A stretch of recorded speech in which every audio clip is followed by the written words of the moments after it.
So I'm kind of curious because, I kind of look at everybody talking about like the whole thing of veganism and plant-based foods that are, as they are labeled, there's almost been this fad of it. And people are saying it's so great that we have these vegan alternatives now. And I'm kind of caught between it. I can't decide if it's a blessing or a curse because I feel like we have just as much unhealthy processed vegan foods that are labeled plant-based in grocery stores.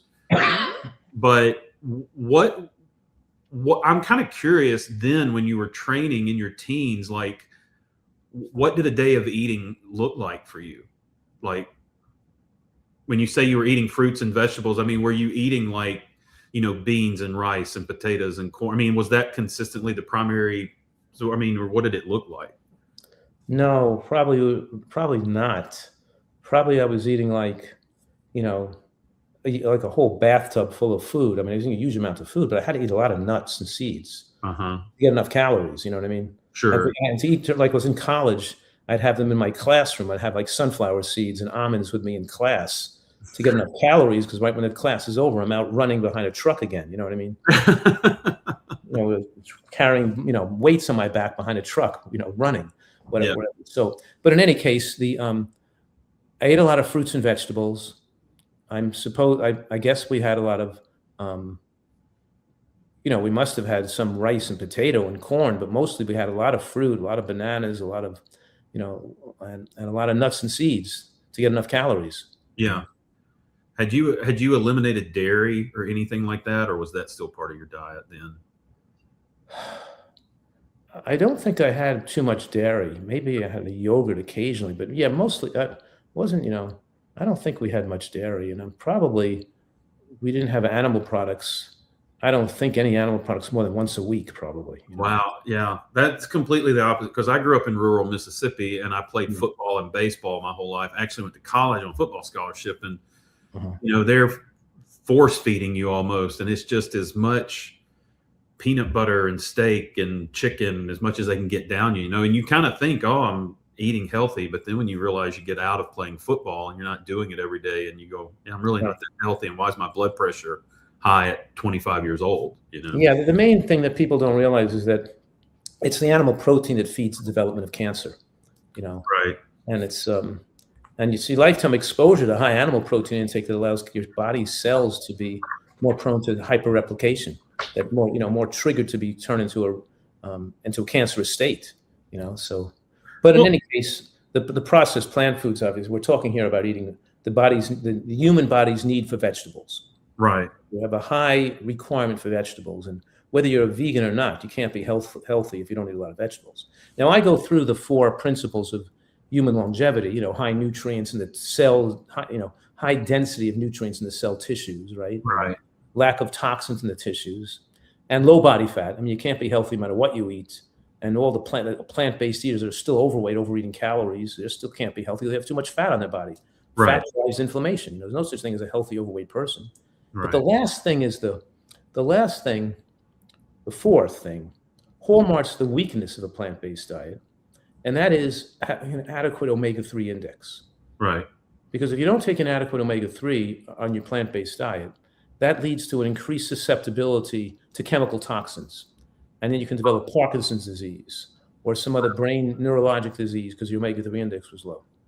Wow. So it's a necessity for the plant-based eater not just to monitor and supplement with B12, but also to monitor the omega-3 index level and supplement appropriately with omega-3 fatty acids to make sure that your level is in the favorable range, because we all have different needs based on our genetic ability to convert ALA into long-chain EPA and DHA. Right.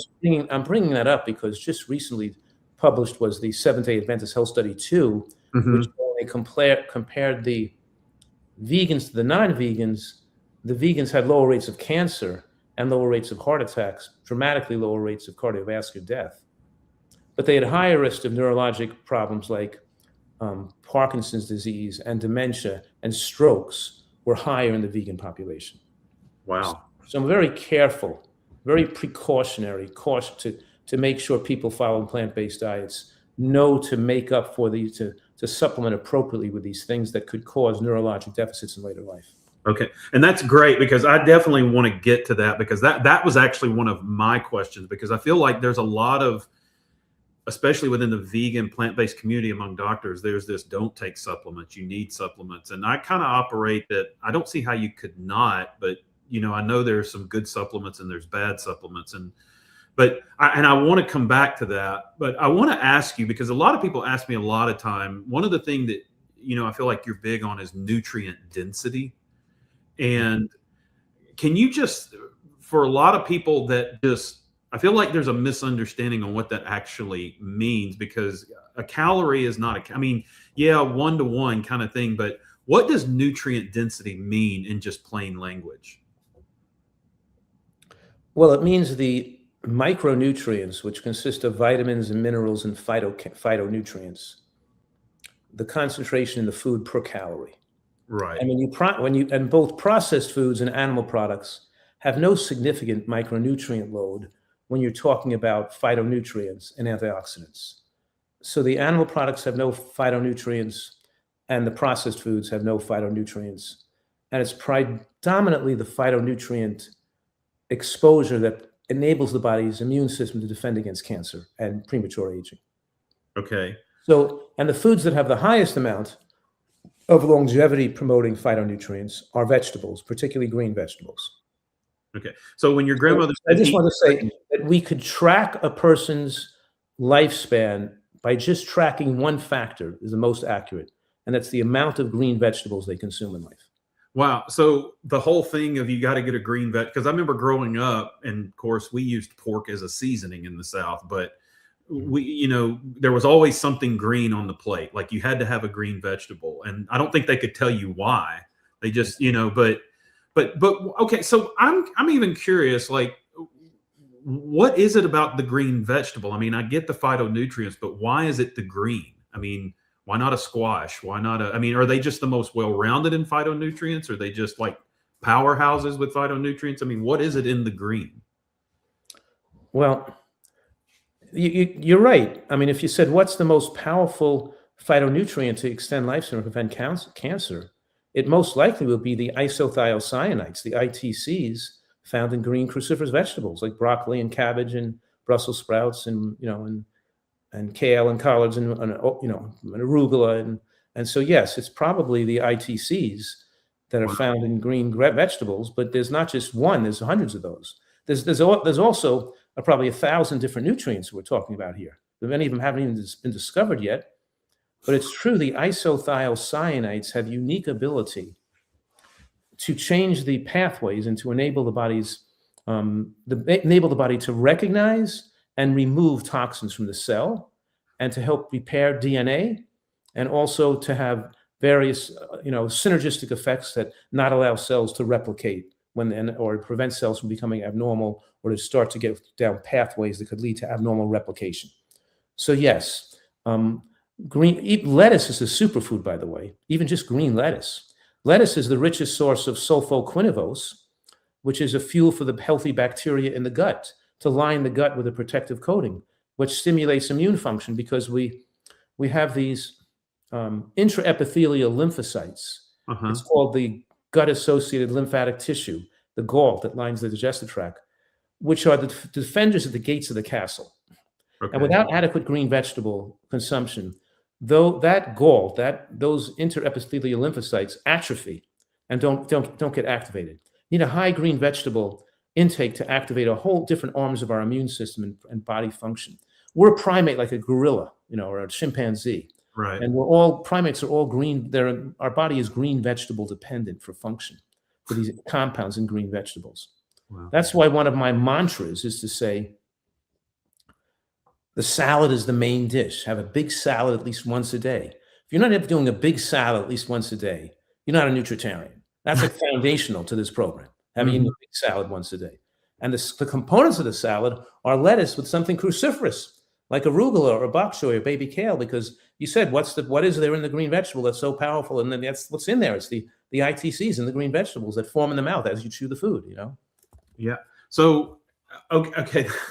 That's amazing, because the more you talk about it, like that's kind of blowing my mind. Like the idea that the green vegetables aren't just this one dimensional to give you roughage. I mean, they're like they're like turning things on.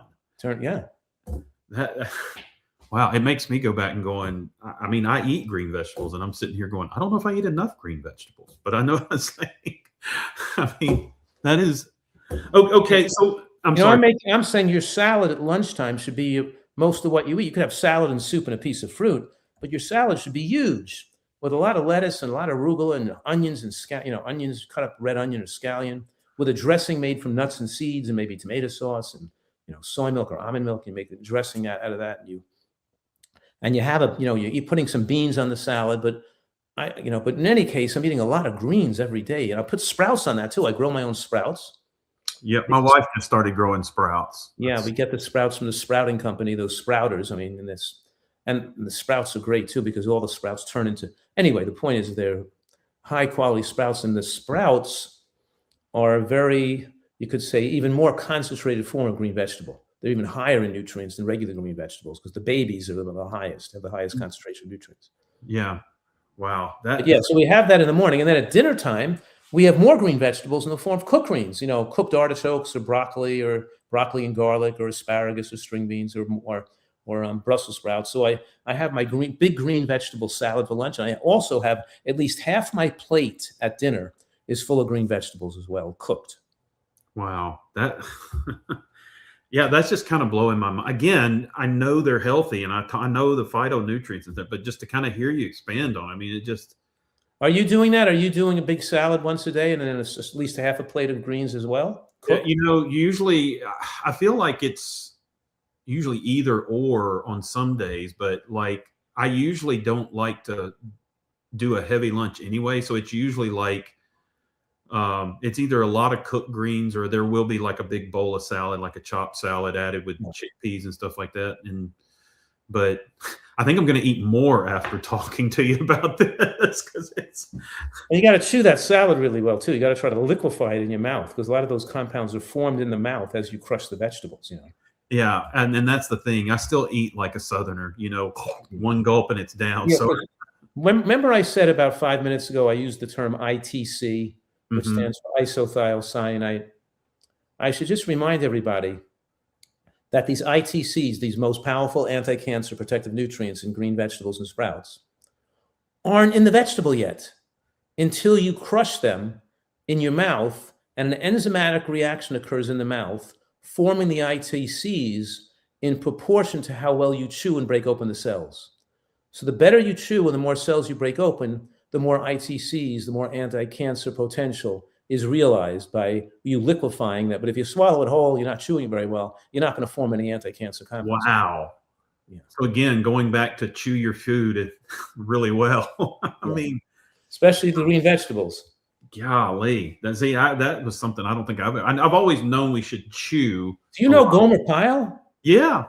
Oh, golly. I mean, well, Andy Griffith's show is my absolute favorite show. So that's my absolute. I know everything about that show. So yes, golly, yeah. So, but I mean, that's kind of how I feel right now. I mean, let me ask you this then. With that, how do you feel about smoothies with greens in them? Is it always better to eat, or how do you feel about that?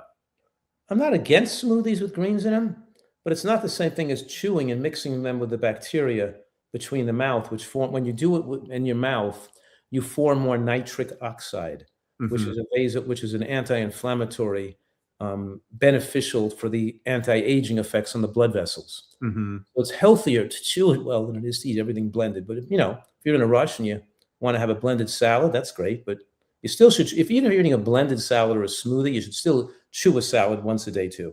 Yeah, you're saying if that's a last resort, okay, but like don't make it the main part of your. Don't make it something that you stop eating salads because of it. Yeah.